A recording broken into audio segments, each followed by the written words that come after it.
बहुत पुरानी बात है। मगध राज्य में एक सोनापुर नाम का गांव था। उस गांव के लोग शाम होते ही अपने घरों में आ जाते थे और सुबह होने से पहले कोई भी घर के बाहर कदम भी नहीं रखता था। इसका कारण था डाकू अंगुलीमाल। डाकू अंगुलीमाल मगध के जंगलों की गुफा में रहता था। वह लोगों को लूटता था और जान से भी मार देता था। लोगों को डराने के लिए वह जिसे भी मारता था उसकी एक उंगली काट लेता और उन उंगलियों की माला बनाकर पहनता था। इसलिए उसका नाम अंगुलीमाल पड़ा। गांव के सभी लोग परेशान थे कैसे इस डाकू के आतंक से छुटकारा मिले।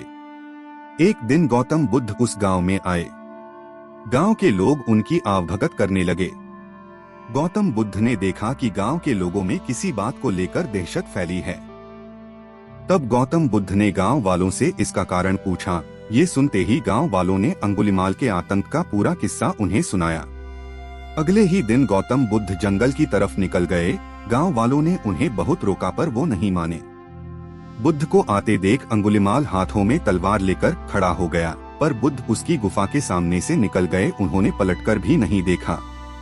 अंगुलीमाल उनके पीछे दौड़ा, पर दिव्य प्रभाव के कारण वो बुद्ध को पकड़ नहीं पा रहा था। थक हार कर उसने कहा, रुको। बुद्ध रुक गए और मुस्कुराकर बोले, मैं तो कब का रुक गया, पर तुम कब ये हिंसा रोकोगे? अंगुलीमाल ने कहा, सन्यासी, तुम्हें मुझसे डर नहीं लगता? सारा मगध मुझसे डरता है। तुम्हारे पास जो भी माल है निकाल दो, वरना जान से हाथ धो बैठोगे। मैं इस राज्य का सबसे शक्तिशाली व्यक्ति हूँ। बुद्ध जरा भी नहीं घबराए और बोले, मैं ये कैसे मान लूं कि तुम ही इस राज्य के सबसे शक्तिशाली इंसान हो? तुम्हें ये साबित करके दिखाना होगा। अंगुलीमाल बोला, बताओ कैसे साबित करना होगा? बुद्ध ने कहा, तुम उस पेड़ से 10 पत्तियां तोड़ कर लाओ। अंगुलीमाल ने कहा, बस इतनी सी बात, मैं तो पूरा पेड़ उखाड़ सकता हूँ। अंगुलीमाल ने 10 पत्तियां तोड़कर ला दी। बुद्ध ने कहा, अब इन पत्तियों को वापस पेड़ पर जाकर लगा दो। अंगुलीमाल ने हैरान होकर कहा, टूटे हुए पत्ते कहीं वापस लगते हैं क्या? तो बुद्ध बोले, जब तुम इतनी छोटी सी चीज को वापस नहीं जोड़ सकते तो तुम सबसे शक्तिशाली कैसे हुए? यदि तुम किसी चीज को जोड़ नहीं सकते तो कम से कम उसे तोड़ो मत। यदि किसी को जीवन नहीं दे सकते तो उसे मृत्यु देने का भी तुम्हें कोई अधिकार नहीं है।